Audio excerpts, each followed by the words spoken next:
Trip এক্সট্রিমের পক্ষে আহ, আজকে একটি ভিডিও আমি আপনাদের সামনে আসার চেষ্টা করছি। সেই ভিডিওটি বেসিক্যালি আমেরিকান বিভিন্ন বিশ্ববিদ্যালয় এবং কলেজের বিভিন্ন ক্যাম্পাসের উপরে, যেহেতু আজকের টপিকটি হবে ইন্টারন্যাশনাল স্টুডেন্ট তথা বেসিক্যালি F1 স্টুডেন্টদের যে বিষয়, সেই বিষয়টা নিয়ে আজকে আমি আপনাদের সামনে এই ভিডিওটি করার চেষ্টা করছি।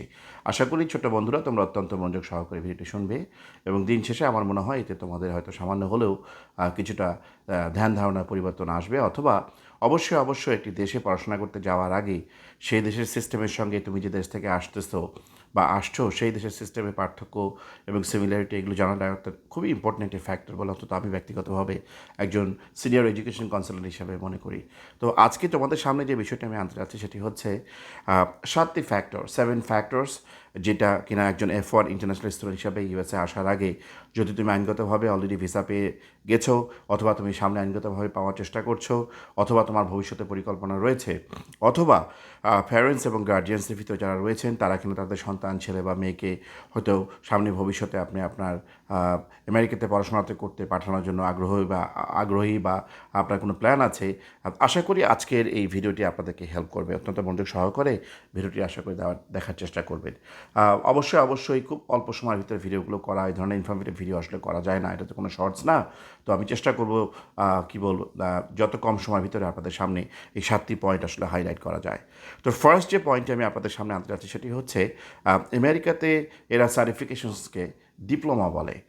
বাংলাদেশে আপনি খেয়াল করে দেখবেন ডিপ্লোমা মানেই মনে করা হয় যে এটি কোনো ডিপ্লোমা ইঞ্জিনিয়ারিং প্রোগ্রাম, যেখানে কিনা সম্ভব জাস্ট ম্যাট্রিক পাস করে ছেলেরা, এখন মনে হয় ইন্টারমিডিয়েট মিনিমাম রিকোয়ারমেন্ট করেছে কিনা আমি জানি না, সেই পলিটেকনিক ইনস্টিটিউটে পড়াশোনা করার পরে তারা 3 বছরে বা 4 বছরে একটা ডিপ্লোমা পায়। তারপরে মনে হয় গাজীপুরে বা অন্যান্য জায়গায় গিয়ে তারা কিনা আবার 1 বা 2 বছর পরে ব্যাচেলার্স করে বলতে পারে আমরা BSc engineer, things like those, right? কিন্তু বাংলাদেশে ডিপ্লোমা বলতে শুধুমাত্র আমাদের এই পলিটেকনিক কেন্দ্রিক পড়াশোনাকেই কিন্তু মিন করা হয়, কিন্তু আমেরিকাতে কিন্তু তা না। আমেরিকাতে আপনি খেয়াল করে দেখুন, আমরা ইন্টারমিডিয়েট পাস করার পরে আমরা কি বলছি, আমরা এইচএসসি পাস করেছি। ওরা কিন্তু তা বলছে না, ওরা বলছে হাই স্কুল ডিপ্লোমা। আমাদের বাংলাদেশে যেটা কিনা ওয়াইডলি পরিচিত এইচএসসি নামে, হাই স্কুল সার্টিফিকেশন বা হাই স্কুল সার্টিফিকেট, রাইট? সেটা এখানে বলা হচ্ছে হাই স্কুল ডিপ্লোমা। এটা খুবই কমন একটি ওয়ার্ড। আশা করি আমার মনে হয় বাংলাদেশের ছেলেমেয়েরা তোমরা অলরেডি জেনে গিয়েছো। এবং তারা diploma from a college or university বলে, তারা certificate from a college or university বলে না। অর্থাৎ ডিগ্রি শব্দটার প্রচলন এখানে তারা খুবই কম, মানে সামহাও আমেরিকান ইংলিশে অথবা আমেরিকান কালচারে তারা এই ডিগ্রি শব্দটা ব্যবহার কম করে তারা যে কোনো প্রোগ্রাম শেষ করার পরে যখন যে সার্টিফিকেশনটা আসে সেটিকে তারা ডিপ্লোমা বলতে পছন্দ করে। আশা করি পার্থক্যটা বুঝতে পেরেছ। এরপরে 2 নম্বর পয়েন্ট আমি যেটা আনতে চাচ্ছি সেটি হচ্ছে, বাংলাদেশে খেয়াল করে দেখো হাই স্কুল বলতে ক্লাস 6 থেকে ক্লাস 10 পর্যন্ত সম্ভবত বোঝায়, তাই না? তারপরে তো 11 এবং 12 মানে তোমার ফার্স্ট ইয়ার বা সেকেন্ড ইয়ার, যেটাকে তোমরা উচ্চ মাধ্যমিকের ফার্স্ট ইয়ার এবং সেকেন্ড ইয়ার যেটাকে তোমরা বলছো কলেজ, রাইট? আমেরিকাতে কিন্তু কলেজ বলতে আসলে ওই ইন্টারমিডিয়েট ফার্স্ট ইয়ার বা সেকেন্ড ইয়ারকে বোঝায় না। এখানে কলেজ বলতে ডেফিনেটলি হাই স্কুল ডিপ্লোমা, অর্থাৎ আমেরিকান মিনিমাম 12 গ্রেড পর্যন্ত পাস করার পরে তুমি যদি কলেজ বা ইউনিভার্সিটিতে অ্যাডমিশন নাও, সেটাকে সাধারণত তারা কলেজ বলে। কিন্তু বাংলাদেশে ইন্টারমিডিয়েট ফার্স্ট ইয়ারে ভর্তি হলে ফার্স্ট ইয়ার সেকেন্ড ইয়ার থেকে তোমরা কিন্তু কলেজ বলছো, খেয়াল করে দেখো। এরপরে আসছে ইউএসএতে কিন্তু হাই স্কুল বলতে সাধারণত 9th 10th 11th এবং 12 এই 4টি গ্রেডকে তারা হাই স্কুল বলছে। অর্থাৎ 9 গ্রেড একটা স্টুডেন্ট অ্যাডমিশন নেওয়ার পরে 10 গ্রেড 11 এবং 12 শেষ করে যখন বের হচ্ছে, এই পুরোটাকে তারা কিন্তু হাই স্কুল বলছে, আমি যদি ভুল না বলে থাকি। আমার দুটো মেয়ে রয়েছে, প্রসঙ্গত কথাটি বলছি। আমার বড় মেয়ে সে 11 গ্রেড থেকে 12 গ্রেডে এবার সামনে সেপ্টেম্বরে যাচ্ছে। অলরেডি এই বছরের পড়াশোনা সব শেষ। এখন এটাও তোমাদেরকে বলে রাখি, বাংলাদেশে কিন্তু ডিসেম্বরে সাধারণত সমস্ত প্রোগ্রাম শেষ হয়ে যায়। জানুয়ারি থেকে তোমরা নতুন বছর শুরু করো, নতুন স্কুলে, নতুন ইউনিভার্সিটি, নতুন কলেজে। ইউএসএ কিন্তু তা না। ইউএসএতে স্কুল সিস্টেমে যদি বলো, যেমন আমার 11 গ্রেডে যে মেয়েটা পড়ায়, যেটাকে তোমরা বলতে পারো বাংলাদেশের কলেজ ফার্স্ট ইয়ারে, রাইট? সে কিন্তু আমার মনে হয় আর 1 সপ্তাহ ক্লাস আছে কিনা সন্দেহ, তারপরে স্কুল বন্ধ হয়ে যাবে। তারপরে সেপ্টেম্বরের ফার্স্ট উইক থেকে সে 12 গ্রেডে যাওয়া শুরু করবে। তা আমরা বলতেই পারি সে এখানে এখানে সে হাই স্কুলে রয়েছে এবং সে আল্লাহর রহমতে তোমাদের দোয়ায় এই সামনে বছরটা কমপ্লিট করলে সে হাই স্কুল গ্র্যাজুয়েট হয়ে বের হবে। আর আমার আবার আরেকটি মেয়ে, সে কিন্তু এবার 6 গ্রেড থেকে 7 গ্রেডে উঠলো।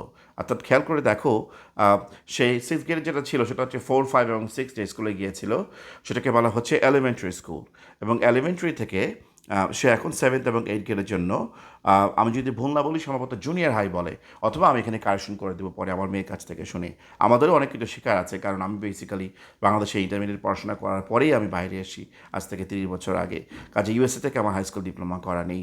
সো আমার থেকে আমার সন্তানেরা, আমি বিশ্বাস করি তারা অনেক ভালো বুঝবে সিস্টেমটি। আমি তাদের সঙ্গে ভেরিফাই করে তোমাদের কাছে আসবো যে 7th এবং 8th গ্রেডকে জুনিয়র হাই স্কুল বলে নাকি কি আমেরিকান সিস্টেমে কী নামে তারা ডেকে থাকে। এরপরে আসো কিন্ডারগার্টেন থেকে পিএইচডি পর্যন্ত এখানে আমেরিকানরা, এখানে কিন্তু কোনো কলেজ এবং ইউনিভার্সিটি খুব কমই ব্যবহার করা হয়। অ্যাজ এ হোল তারা এটাকে স্কুল বলে।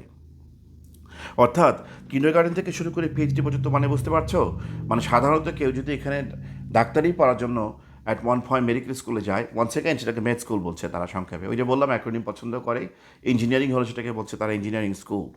তো এখানে সব কিছুকেই তারা স্কুল বলতে পছন্দ করে। আমাদের কালচারে বাংলাদেশে কিন্তু তা না। আমাদের বাংলাদেশে স্কুল বলতে শুধুমাত্র প্রথম শ্রেণী থেকে শুরু করে দ্বাদশ শ্রেণী পর্যন্তও না, দশম শ্রেণী পর্যন্তই মানে স্কুল বলা হয়। তারপরে 11th এবং 12th গ্রেড অর্থাৎ ফার্স্ট ইয়ার এবং সেকেন্ড ইয়ারকে কলেজ বলা হচ্ছে। কাজেই এটা কখনো কনফিউজড হবে না। আমেরিকান সিস্টেমে, আমেরিকান কালচারে, আমেরিকান সেইংয়ে তারা স্কুল বলতে কিন্ডারগার্টেন পড়া একজন স্টুডেন্টকে বোঝায়।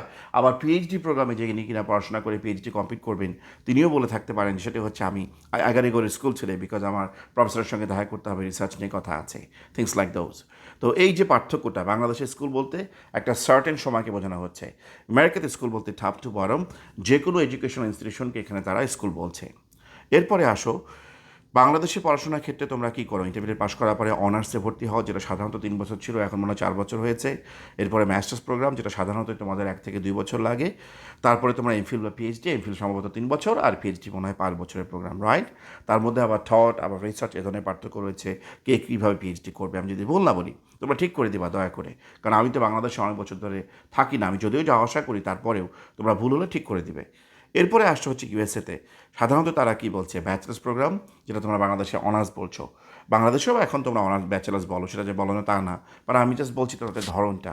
আমেরিকাতে এখানে ব্যাচেলার্স প্রোগ্রাম বলা হচ্ছে, মাস্টার্স প্রোগ্রাম বলা হচ্ছে, আর এরপরে বলা হচ্ছে পোস্ট গ্র্যাড অথবা পিএইচডি।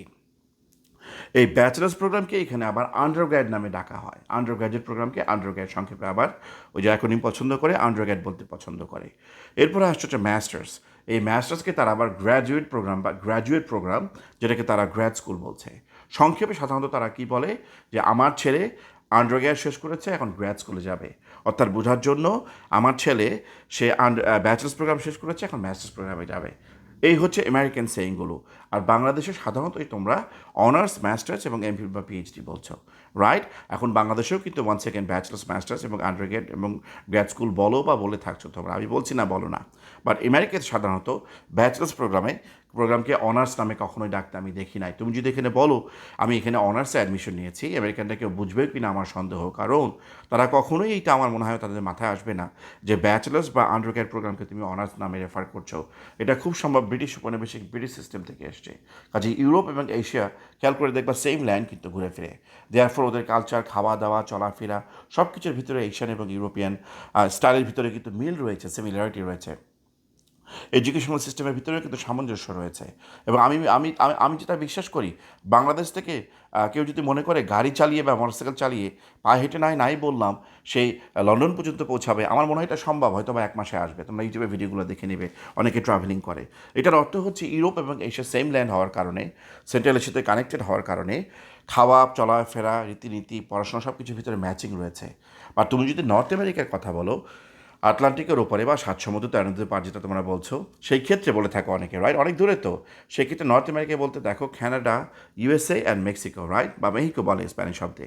তো সেই ক্ষেত্রে কানাডা, ইউএসএ এবং মেক্সিকো, এই যে নর্থ আমেরিকা, আবার নিচের দিকে রয়েছে সাউথ আমেরিকা, এদের কিন্তু কালচার, কথাবার্তা সব কিছু এশিয়া এবং ইউরোপ থেকে কিন্তু আলাদা। কাজেই এই অনার্স বলতে গিয়ে এই কথাগুলো আমি তোমাদেরকে রেফারেন্স হিসেবে বললাম। আবার দেখো অস্ট্রেলিয়াতে যেহেতু ব্রিটিশ সিস্টেমে পড়াশোনা করানো হয়, নিউজিল্যান্ডে, অস্ট্রেলিয়াতে দেখো তারা হয়তো অনার্স প্রোগ্রাম বলতে পারে, রাইট? তো এই যে পার্থক্যগুলো, মানে নেমিংয়ের দিকেও কিন্তু পার্থক্য রয়েছে। আমেরিকাতে প্লেন অ্যান্ড সিম্পল, তারা ব্যাচেলার্স, মাস্টার্স, আন্ডারগ্র্যাড বা গ্র্যাড প্রোগ্রাম, আর এরপরে পড়াশোনা করলে এখানে পোস্ট গ্র্যাড বা পিএইচডি বলে। এখানে সাধারণত পোস্ট গ্র্যাড বা পিএইচডি তারাই এখানে করেন যারা কিনা সত্যিকার অর্থে মনে করেন যে আমি একদম হায়েস্ট লেভেল এডুকেশন নিয়ে হয় কোনো সায়েন্টিস্ট হব, অথবা মেজরিটি তারা হয়তো বা এডুকেশন মানে কোনো কলেজে জয়েন করে পড়াশোনা শেখাতে চায়, অর্থাৎ টিচিং করতে চায়, এবং এখানে আবার অনেকে আছে যে সায়েন্স ব্যাকগ্রাউন্ড যদি হয়, আমি আস্তে আস্তে সায়েন্টিস্ট হওয়ার চেষ্টা করব, আমি ল্যাবে কাজ করব, আমি অমুক ফার্মাসিউটিক্যালসে কাজ করব, অমুক ওষুধ কোম্পানিতে কাজ করব। তিনারাই সাধারণত পোস্ট গ্র্যাড বা পিএইচডি করে থাকেন। কিন্তু একটা বিউটি অফ আমেরিকা কি জানো, এখানে পোস্ট গ্র্যাড করা স্টুডেন্ট হোক আর ব্যাচেলার্স করা স্টুডেন্ট হোক, এখানে কার কত শিক্ষাগত যোগ্যতা রয়েছে, কালচারালি এখানে সমাজে তারা কেউ কাউকে কখনো জাহির করে না। যেমন আমাদের দেশে বা ভারতবর্ষে আমি খেয়াল করেছি, বাংলাদেশ, পাকিস্তান, ইন্ডিয়াতে কোনোভাবে কেউ যদি একটা ডক্টর ডিগ্রি নিতে পারে, সে ডাক্তারখানায় গিয়ে তাকে অক্সিজেন দেওয়া হচ্ছে, সে হয়তো নিঃশ্বাস নিতে পারছে না, তার নামটা বলার সময় সে মেকশিওর করতে চাচ্ছে তাকে সে যেন ডক্টর বলে, I am doctor X, doctor Y, doctor G. আবার বাংলাদেশে এখন আইনও করেছে পাসপোর্টে কিন্তু ডক্টর শব্দ যোগ করা যায় না। আমনার এগেনস্ট দোজ নোমেন ক্লাচার, আমি সেই নামকরণের বিরুদ্ধে কিছু বলছি না, কিন্তু আমাদের ভারতবর্ষের মানুষ এই নামের আগে ডক্টর যোগ করা নিয়ে, মানে পিএইচডি হোল্ডার ডক্টর করা নিয়ে, অথবা আমি আমার ডাক্তার ভাই বোনদের কথা আর কী বলবো, পরে তো আবার বাংলাদেশে গেলে দেখা গেলো আমাকে তারা চিকিৎসা দিতে চাবে না, আমি বা আমার ফ্যামিলিকে। মানে ডক্টর বলাটা, এবং সবচেয়ে বড় কথা, কিছু কিছু ক্ষেত্রে আমি ভারতবর্ষীয়, আমি 3টা দেশ মিলেই কথা বলছি, কিছু কিছু ক্ষেত্রে দেখেছি এই স্পেশালি মেডিকেল ফিল্ডে যারা রয়েছেন ফিজিশিয়ান, যেটাও কিন্তু একটা পেশা, দিন শেষে তিনারা চিকিৎসা দেন, এবং internationally doctors around the world are same, right? কারণ ওষুধের জেনারেটিং নেম কিন্তু সারা ওয়ার্ল্ডে সেম, আমি যদি ভুল না বলি।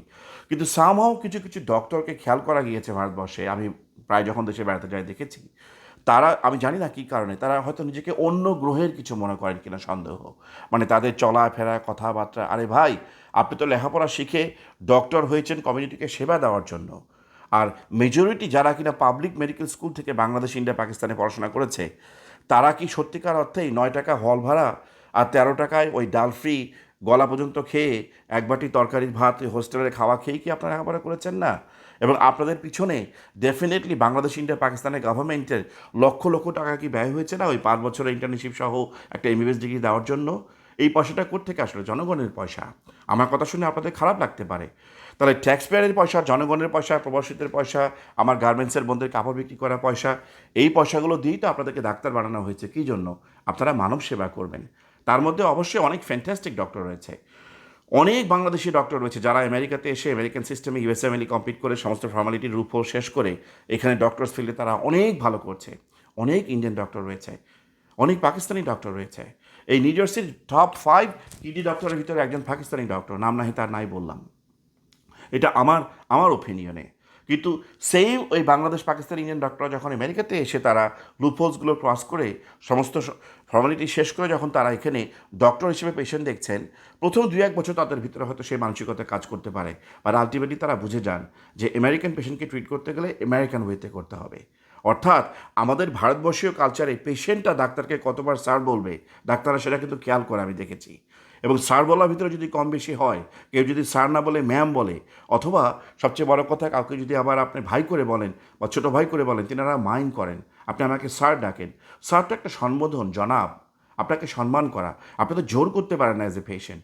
এই পেশেন্টটা আপনার কাছে সরকারি মেডিকেল কলেজ হসপিটালে এসছে, আপনাকে বাংলাদেশ সরকার, ইন্ডিয়ান সরকার, পাকিস্তান সরকার বেতন দিচ্ছে তাকে দেখার জন্য।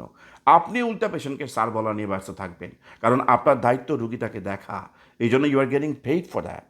আবার প্রাইভেট প্র্যাকটিসের ক্ষেত্রেও সে যখন পেশেন্ট হিসেবে এসছে, আপনার দায়িত্ব তাকে দেখা। This is your practice, right? This is your business. At the end of the day, যদি কোনো পেশেন্টই আপনাকে না দেখে, অথবা গভর্নমেন্ট থেকে আপনার লাইসেন্স যদি কোনো কারণে রিভোক বা ক্যান্সেল হয়ে যায়, আপনি কি আর বলতে পারবেন আমি ফিজিশিয়ান? এরকম ঘটনা কি হয় না? আমেরিকাতে বা ইউরোপিয়ান কান্ট্রিগুলোতে খেয়াল করে দেখবেন, ডক্টরসরা কথায় কথায় লাইসেন্স লুজ করে, ইঞ্জিনিয়াররা লাইসেন্স লুজ করে, ফাইন্যান্সিয়াল প্রফেশনালরা লাইসেন্স লুজ করে। ওয়াই? তারা কমপ্লায়েন্সের আন্ডারে কাজ করে। কাজে আমি আঙ্গুল দেখিয়ে বলবো, বাংলাদেশ, পাকিস্তান, ইন্ডিয়া, এই সমস্ত দেশগুলোতে রেগুলেশন এবং কমপ্লায়েন্সকে আরও স্ট্রং করা উচিত, যাতে ডাক্তার ভাইয়েরা, বোনেরা, তারাও কিন্তু most brilliant student, most brilliant background থেকে অনেক কষ্ট করে ডাক্তার ভাই বোন হন তারা। কাজে তাদের প্রতি আমি সম্বোধন করে কথাটা বলছি যে আপনারা যখন এত কষ্ট করে ডাক্তার হয়েছেন, প্লিজ দয়া করে পেশেন্টের রাইটসটা বোঝার চেষ্টা করেন। সেটা হচ্ছে পেশেন্টদেরও কিন্তু একটা রাইট রয়েছে। অর্থাৎ দিন শেষে সে আপনার কাছে এসছে মোস্ট অসহায় মুহূর্তে, কথায় কথায় কিন্তু মনে ডাক্তারের কাছে যায় না। আবার আমাদের পেশেন্টদেরও দোষ রয়েছে।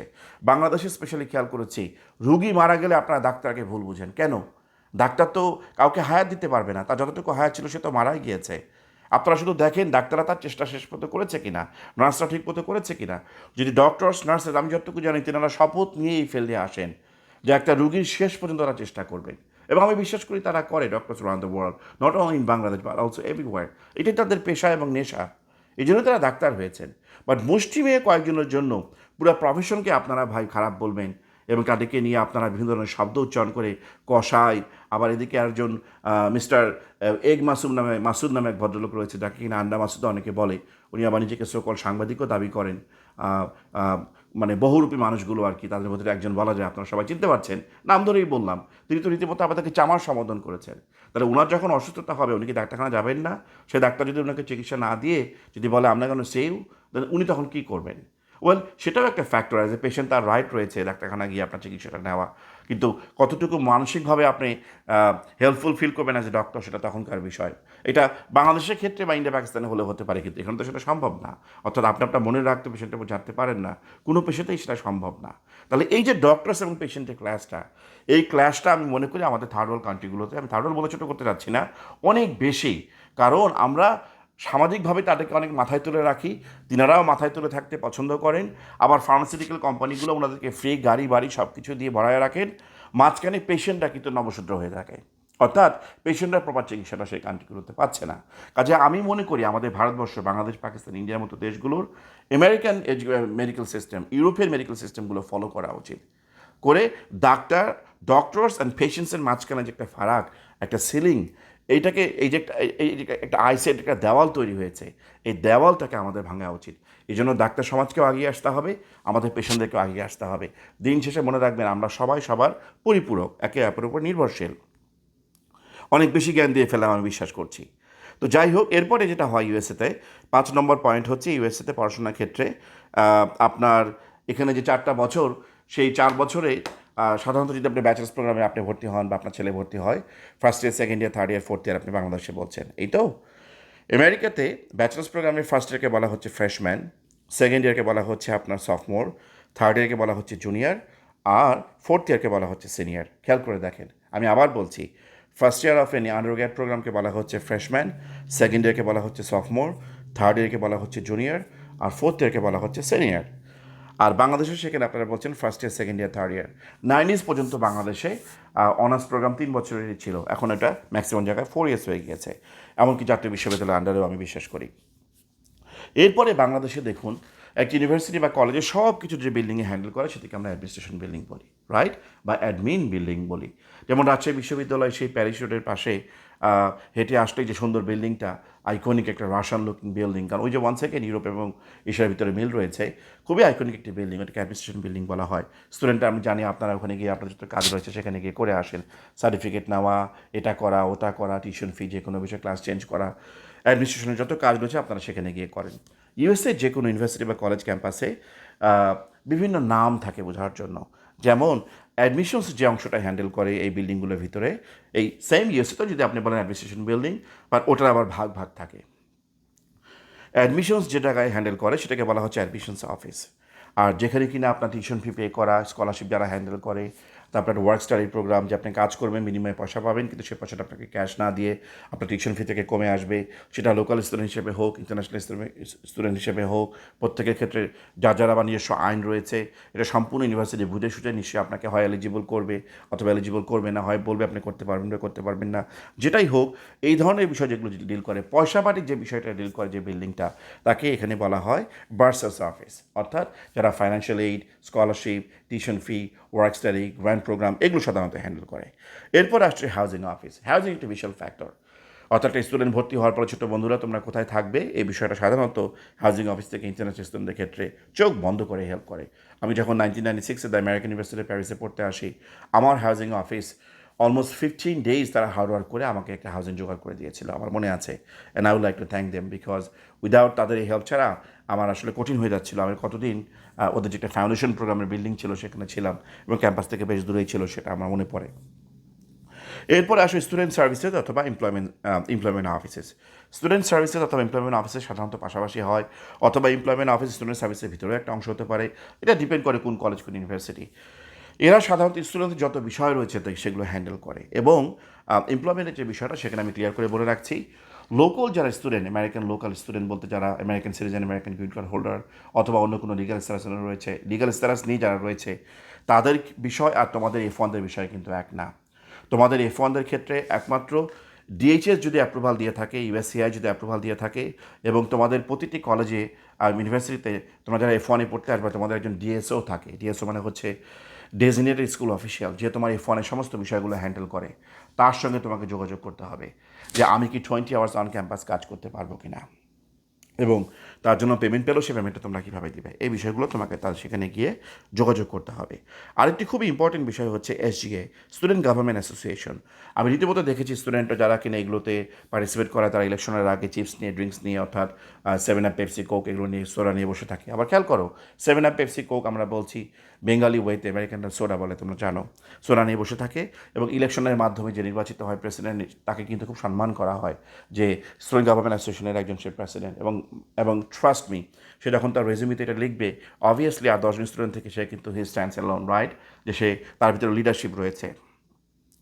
এরপর আসছে অ্যালুমনাই অফিস। সাধারণত যারা গ্র্যাজুয়েশন করে বের হয় অথবা যারা কমপ্লিট না করে বের হয়, তাদের ক্ষেত্রে অ্যালুমনাই অফিস এই বিষয়গুলো হ্যান্ডেল করে। এবং সাধারণত যারা পাশ করে তারা বলে যে আমি অ্যালুমনাই অফ অমুক ইউনিভার্সিটি, আমি অ্যালুমনাই অফ অমুক college, things like those. Alumni অফিসের অনেক বড় ভূমিকা থাকে। কেমন করে? নেটওয়ার্কিংয়ের ক্ষেত্রে, তোমার জব পাওয়ার ক্ষেত্রে, বিজনেসের নেটওয়ার্কিং করার ক্ষেত্রে। পরবর্তী দেখা গেল যে এই অ্যালুমনাইরা তারাও কিন্তু একজনকে হেল্প করে এবং সুন্দর একটা নেটওয়ার্কের মাধ্যমে প্রত্যেকের ক্যারিয়ার লাইফটা তারা বিল্ড করে। এরপর আসছে লাস্ট বাট নট লিস্ট, ইউএসএতে 2 ইয়ার্সের একটা প্রোগ্রাম রয়েছে যেটাকে অ্যাসোসিয়েট ডিগ্রি বলা হয়। মানে 2 ইয়ার্স পড়লে সেখানে 2 ইয়ার্সের অ্যাসোসিয়েট ডিগ্রি দেয় এবং সেটা সাধারণত কমিউনিটি কলেজ থেকে দেওয়া হয়। আর 4 ইয়ার্স স্টাডি করলে ব্যাচেলার্স ডিগ্রি হয়। অনেকে 2 ইয়ার্সের কমিউনিটি কলেজে গিয়ে একটি অ্যাসোসিয়েট ডিগ্রি নিয়ে 3rd ইয়ার আবার 4th ইয়ারে ব্যাচেলার্স প্রোগ্রাম শেষ করে তারা সাধারণত তখন ব্যাচেলার্স করে। তবে খেয়াল রাখতে হবে তুমি কোন কমিউনিটি কলেজ থেকে 2 ইয়ার্স অ্যাসোসিয়েট করেছো, এবং 4 ইয়ার্স কোনো কলেজে জয়েন করার সময় তুমি যখন 3rd ইয়ার বা 4th ইয়ার করতে যাবা, তারা আবার তোমার অ্যাসোসিয়েট ডিগ্রি কমিউনিটি কলেজ থেকে নিয়েছো, সেই 60 ক্রেডিটে কতটুকু ট্রান্সফারেবল কি না, সম্পূর্ণ ট্রান্সফারেবল না কম ট্রান্সফারেবল, সেটা আবার তারা যাচাই বাছাই করে তোমাকে জানাবে। এরপর আসছে হচ্ছে মাস্টার্স ডিগ্রি, ইউএসএ সাধারণত 1 থেকে 2 বছর। এরপরে আসছে হচ্ছে পোস্ট গ্র্যাড, যেটা এখানে সাধারণত 3 থেকে 5 বছরের এখানে হয়ে থাকে। That's it for today. আশা করি তোমরা বাংলাদেশের এডুকেশন সিস্টেম এবং আমেরিকান এডুকেশন সিস্টেমের ভিতরে পার্থক্যটি আশা করি সুন্দরভাবে বুঝতে পেরেছো। যদি কোনো কোয়েশ্চেন থাকে কমেন্টে করবে। তোমাদের সঙ্গে আবার দেখা হবে সামনে কোনো একটি ভিডিওতে। আসসালামু আলাইকুম, নমস্কার, সকলে ভালো